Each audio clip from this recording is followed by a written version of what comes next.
So at the end of chapter 311, we have Sniper Girl and Stumphall versus Izuku. Let's be real here.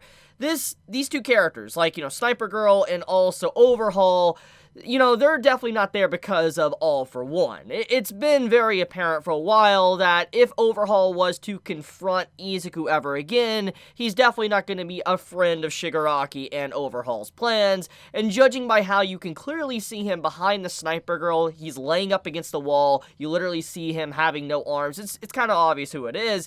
Okay, she's probably not here for, what Izuku thinks it's about for All for One. She's probably here for some other motive, something that we're completely unaware of, maybe something affiliated with Overhaul. Maybe this individual actually is acquainted with Overhaul to a certain degree. We really have no idea at this point. However, I do not think that these villains at this point in time are villains that were sent by Shigaraki slash, All for One. I actually think that these two villains might even be the enemy of my enemy is my friend slash redeemed. So let's dive right into that. So we know for a fact the way this arc is kind of opened up is that Izuku is starting to try to talk with villains. He wants to see exactly if there is a way to reform a villain, a way to have them choose another path. Instead of choosing a path of self-destruction, death, carnage, and all of that, he wants to see, is there another way for you to be able to operate in society without causing harm to others? Is there a way, another way, something that can make it work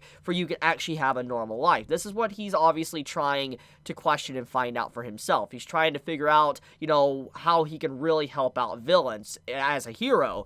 And so we saw him try to talk with Muscular. He tried to talk with Muscular. It's like, hey, look, was there any other way? Is there any other way you could have been different? And Muscular just straight up turned him down, as we know, and is like, are you trying to reform me? No. I like destruction. I like carnage. I like all this around me. I don't want to be reformed and all that. And you could just see that there is some people you just cannot talk with. And this is something that's been very apparent for a very long time, that there is just some villains, because of just everything that's happened to them, like Shigaraki is a good example, there is not people that you could talk with sometimes. You just can't persuade them to the side of good. However, when I look at the situation with this Sniper Girl and Overhaul, there might be a possibility. And hear me out. I know many might be quick to say, but Chibi, Overhaul is a madman. He's like a psychopath that literally just did all this horrific stuff to Eri. We saw his damage he did to the world in My Hero Academia. And yes, you are definitely correct.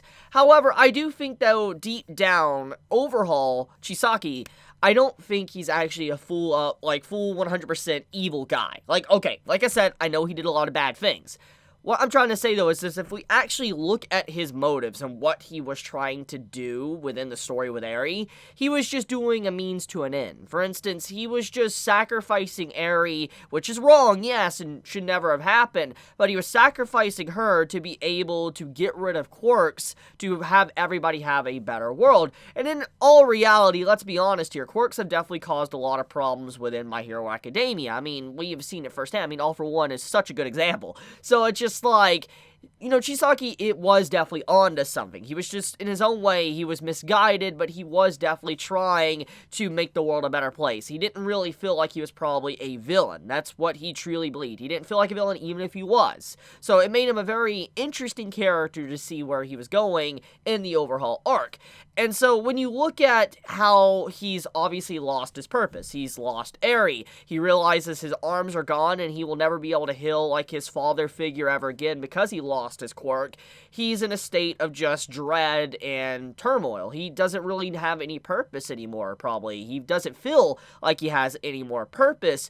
And so maybe the only thing he really has left driving him is to just get back at Shigaraki, get rid of him because he is just such a menace to society that he needs to be done with. And I feel like, once again, this leads to the enemy of my enemy is my friend, and he might try to request some form of aid from Izuku to take down Shigaraki / All for One. And the Sniper Girl is probably there for a ride for a reason that we really don't know at this point. But let's dive in a little bit deeper. So, I've talked about this in the past chapters ago, but it was revealed by Horikoshi himself, I believe in either an offer comment or like a little like manga panel or whatever at the end of a manga volume that was released, but he did explain that he did expand upon Overhaul's quirk, and basically that Overhaul is able to use his quirk still with his feet. So even though he has no arms, he is still technically able to use his quirk through his feet. And the reason why this actually makes sense and how it can be possible is because we have heard about quirks basically evolving. We've seen this firsthand, we have seen it continuously. So it's not out of the realm of possibility that Overhaul was able to develop the technique of being able to use his quirk without actually using both of his hands. I mean, we technically did see this in the arc when he started to fight Izuku. When he absorbed the guy, I forget the dude's name, and he became this monstrosity, you saw multiple times that he didn't even use his hands to actually turn matter and use it and all that reconstruct and deconstruct things. We actually saw him doing that without putting his hands on it. So we know for a fact that this is something that's been there for a while. It isn't something that just came out of left field. It was actually visually shown at the end of the fight if you go back and look at it. So Overhaul isn't technically defenseless. He's just, I think, unaware of what he is currently capable of, and I feel like if he realizes what he's capable of, it might give him a whole new purpose. But the question is, before he figures that out, I wonder if he might have a change of heart. Izuku might be able to talk with him, because the man is powerless, defenseless. At least from his current understanding, that's probably what he feels. So I wonder if Izuku will be able to talk with this man, and how much anger does he have towards Izuku, since technically Izuku is the one that took everything away from him, besides just Shigaraki that took his arms. Speaking of which, I want to talk about the Sniper Girl. So, the Sniper Girl, what's fascinating about her, even though we don't know much about her, is obviously her quirk. We see a giant sniper rifle coming out of her arm, or elbow to be exact, and this makes me believe that she is capable of basically turning her entire body into a living weapon. And if that is the case, that is pretty freaking scary, because that means, like, in one moment she can have, like, finger pistols pop out, and then she can have, like, let's say, you know, a big chest gun, like cannon come out of her stomach. Just whatever the case may be, I feel like that's incredibly dangerous, or she just might have snipers. Whatever it is, I am looking forward to seeing more about this girl's quirk, because it is in a realm of grotesque, creepy, but also fascinating.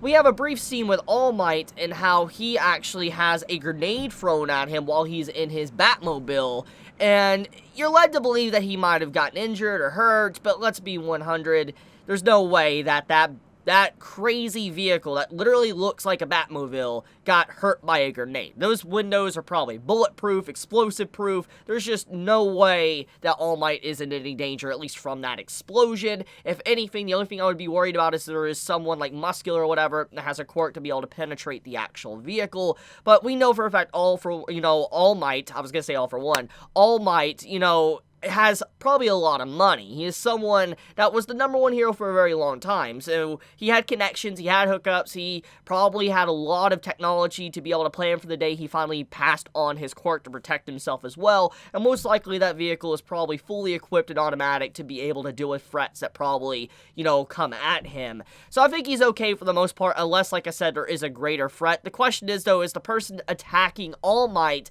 is it the same individuals that are currently attacking Izuku? Because that's something I don't think many people are probably thinking about, is that many might be quick to assume that maybe the Sniper Girl and Overhaul attacking Izuku might also be responsible for what's going on with All Might. But I actually don't think that is the case. I actually think it might be a third party. That actually might be Shigaraki / All for One attacking All Might. Because imagine this. Imagine amongst all of the turmoil that's going on in the world right now, All Might just dies. Like, that would be a major blow to society. Even though he is powerless at this point, if you were to see All Might just dead or die, and Shigaraki was to just show his corpse, that would be very scary. And I wonder if it is, All for One leading the charge against All Might, and it's not actually, the two that are currently facing, Izuku. Okay, so moving forward, though, or onward with the discussion, I want to talk about what Hawks said about All for One.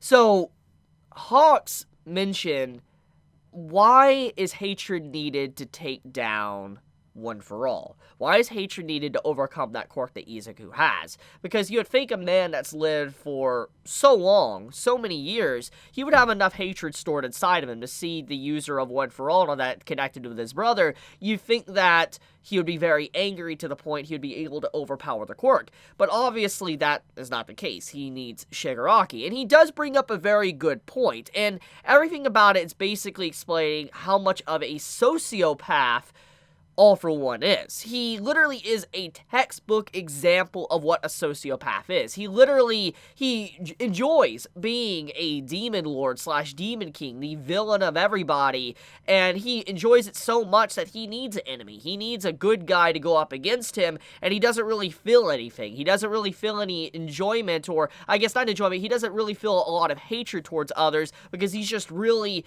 reveling in the overall, I guess, role he has to play. So I think it's fascinating, that little detail that Hawks mentioned, and I do wonder if this is basically saying that there is no way for All For One to ever be able to completely overcome Shigaraki, because if he was to overcome Shigaraki and take control of his body completely, it would basically result in the fact that he would lose Shigaraki's hatred. So right at this point, until One For All is stolen, there is no way that All For One can get rid of Shigaraki. He can't overwrite him, because if he does, it makes it to where his plans come completely undone. So yeah, there's a lot of good stuff in this chapter. This chapter was fantastic from start to finish. Great artwork. Horikoshi really just not holding back any punches, and I'm excited to see where it's gonna go. So I'm gonna leave it at that, though. Let me know your thoughts in the comments below. If you enjoy my content, please subscribe. It helps me out a lot. Leave a like as well. Also helps me out. And with that, guys, be safe. Chibi out.